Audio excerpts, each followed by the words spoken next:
Awaken to hair growth. Awaken to hair growth because there is possibility to get your hair back. Awaken to hair growth because we're not told that we're able to conquer and overcome alopecia. Awaken to hair growth because I want to be a positive light and beacon for you because I've healed my alopecia and now I help others do the same with different types of alopecia, men, women, children of all ages, of all races and ethnicities.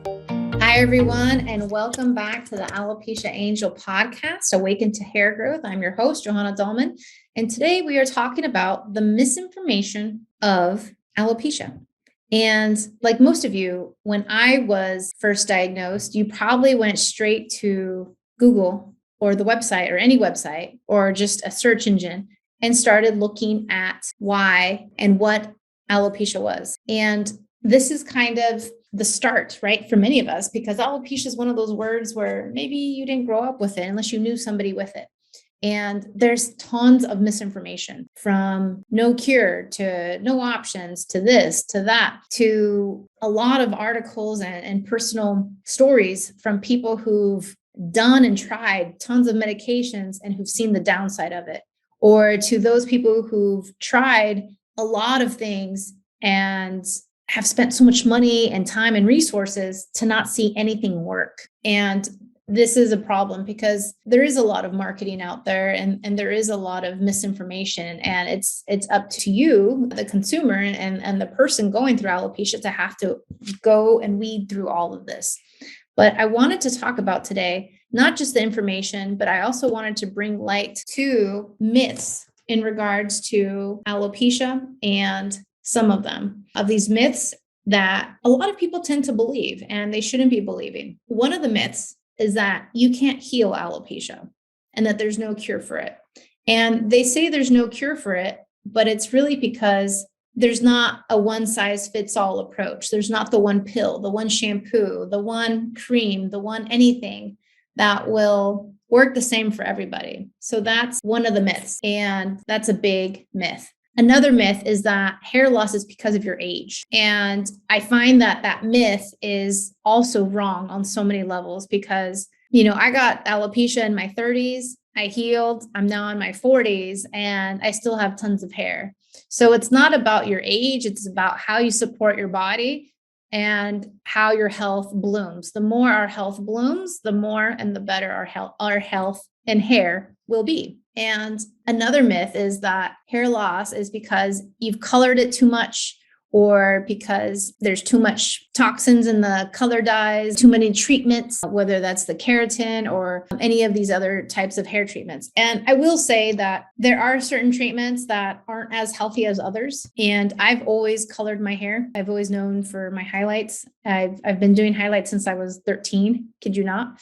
And even during alopecia, even during hair loss, the only thing that actually kept my sanity was to continue to do my highlights. So I continued, even with hair loss, to do my highlights. That helped me to feel more composed and more like me during that time. So no, you're not experiencing hair loss because of the coloring. Now, will I say that some dyes and some things are healthier than others? Yes, but that could be part of the puzzle, but not the full gamut. That's not the one root cause. That's not it. Now, I will say that there's another myth that you have no control over your hair loss. And that's 100% false, because you do. You have so much more control. Then you have so much more control over your hair loss, over how fast the hair loss sheds and comes, to how fast you heal.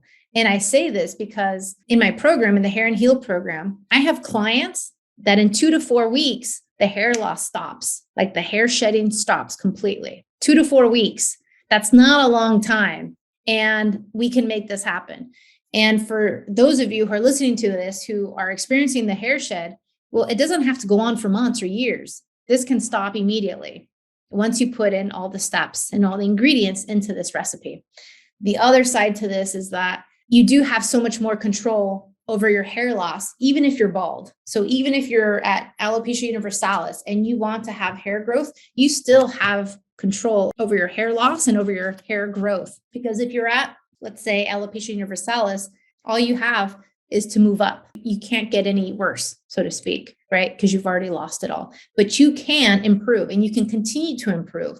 And I've seen children that I've worked with go from alopecia universalis to full heads of hair in 2, 3, 4, 5, 6, 7 months. It just all depends. For each one, it's different.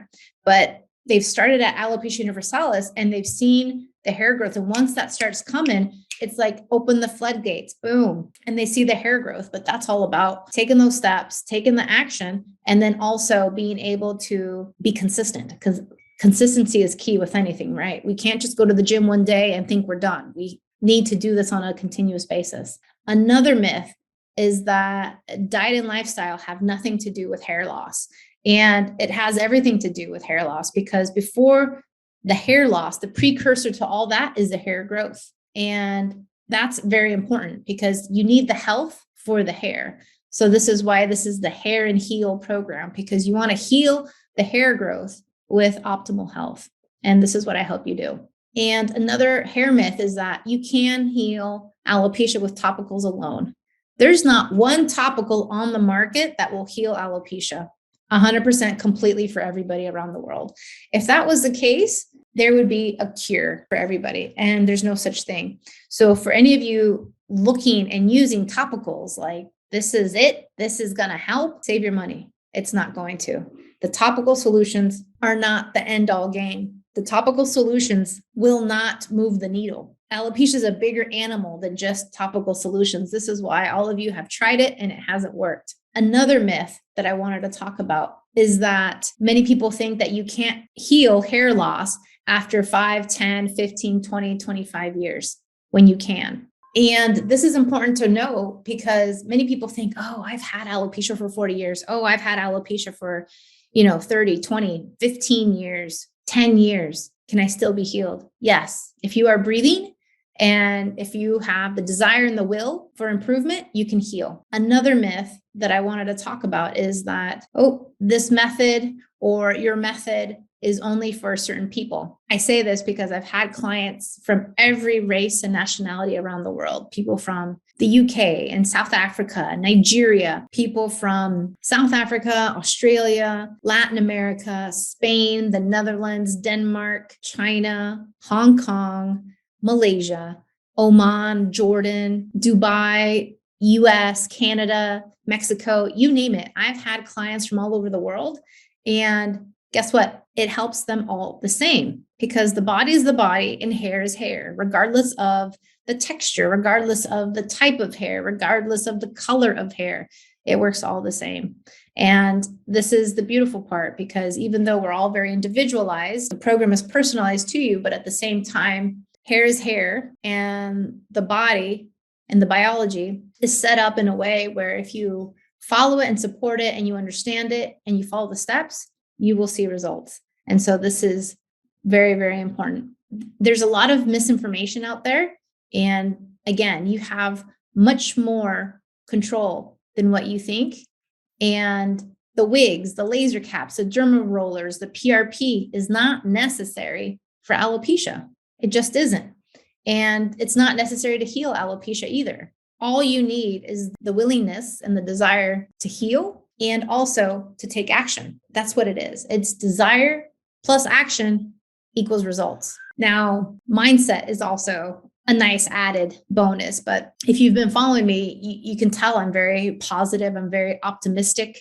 And I inject this into you within my program, but then also within our coaching, because it's important to have hope. It's important to feel and get that optimism because it's necessary. You can't live, in a doom and gloom environment. Nothing grows in the darkness. Everything grows in the sunlight. So you have to pour some sunshine into this. I've been there, I've done that. And I'm telling you, there's tons of misinformation. So even if it comes from a doctor, even if it comes from a dermatologist, even if it comes from anyone else on the road or on the street or in your life, know that potentially it could be misinformation. Potentially it's not the full picture. Potentially it's not 100% accurate or it's not 100% the truth. And this is very important. It was a hard lesson for me to learn. I grew up in a culture or in my family thinking that doctors knew it all, that doctors were the end all be all, and whatever they said goes. And I grew up in this, like, not technically, but almost like yes, ma'am, no, ma'am, yes, sir, no, sir type of environment where any adult that I saw had the last word. As me, as a child or as a teenager or as a young adult, they had the last word. And so then when it comes to doctors, many times we feel like they're the ones who hold all the answers. They're the ones who hold the cards. And I will say many times they do, for different treatments or for different prognosis or diagnoses, they hold the cards and they can give you options. Now, this is where I would say, get a second, third, fourth, fifth, 10th opinion. Get as many opinions as you can. And the other thing I would say to you is look outside the box, look at alternatives, look at people who've been there, done that. And I'm very proud to say that I've healed not just myself, but many others, hundreds of others, children and adults of all ages. And that's key because there are many practitioners out there, alternative practitioners who maybe they say they can help you with alopecia, but this is where we need to dive deeper. Like, what are those success stories? Who have they helped? Have they gone through alopecia? Do they understand me? Do they understand you and like where you're coming from? What is the success rate? What is their approach? Because when I went to all the gazillion doctors that I've seen, all different types of doctors, whether it was a naturopath or other, or regular conventional doctor, et cetera, it was very limited. It was the creams, the topicals, the potions. It was recommendations for injections, steroids. And again, not one of them spoke to me about the risks or the side effects. Not one of them told me that the efficacy rate or that the success rate was extremely low to nothing. And I just wasted my time and I wasted my money. That's what I did. And I'm happy that I cut this short. I'm happy that I listened to my intuition and I took on my own route. The holistic approach is definitely required, but also listening to yourself, because at the end of the day, you have more control than you give yourself credit for. And we also have the power within ourselves. We just need to unlearn what we think is healthy and how to support our bodies to relearn how to truly do it in the best way to get the quickest results for our hair growth. And I think this is very, very empowering. And it's just so amazing because I can't tell you how many clients I've had who tell me, I don't even know my diagnosis. Or let's say they've seen 5 doctors and each doctor has given them a different diagnosis of the type of hair loss. They come to me thinking that they have a certain type of hair loss, or they've self-diagnosed themselves by their research that they've done online. They come to me, they're like, I don't think my hair is going to grow, da, da, da, da. They do the program, lo and behold, they see hair growth and it continues. So the thing is, it's like, even if online says there's no hope, there's no cure, you have this type of alopecia and there's nothing you can do about it, I would still bet on my body. I would still bet on my health. I would still do everything in my power to be the healthiest self so that that hair comes through. And again, it's a mind, body, spirit situation. And so you need all components to really be your best self. And I will say is that even those who were skeptical, even those who thought that they couldn't see hair growth, have seen it. Believing is part of that. Taking action is the other step. Look twice and think twice about the information that you do receive about alopecia. Think about potentially what's the hidden agenda, and also analyze, is this healing approach worth it? Is it beneficial? Are there risks? Are there no risks? Are there side effects? Are there no side effects? This is all very important to take into consideration. As a mother now, I want everything holistic and natural as much as possible. I want to keep my baby as healthy as possible in the most natural way, supporting the body.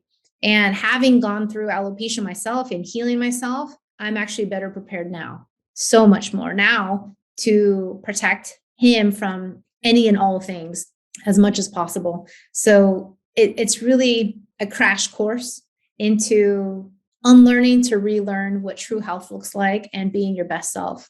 So don't give in to the misinformation. There is fake news in this industry, and a lot of times we hold much more power than we're allowed to believe. So believe in yourself, believe that your body can heal, and take action from there. I'll see you next time on the Alopecia Angel podcast. Take care. Thank you for listening to the Alopecia Angel podcast, a positive light in healing alopecia. You can do this and we can help. Spread the word that reversing alopecia is possible by telling your friends and family.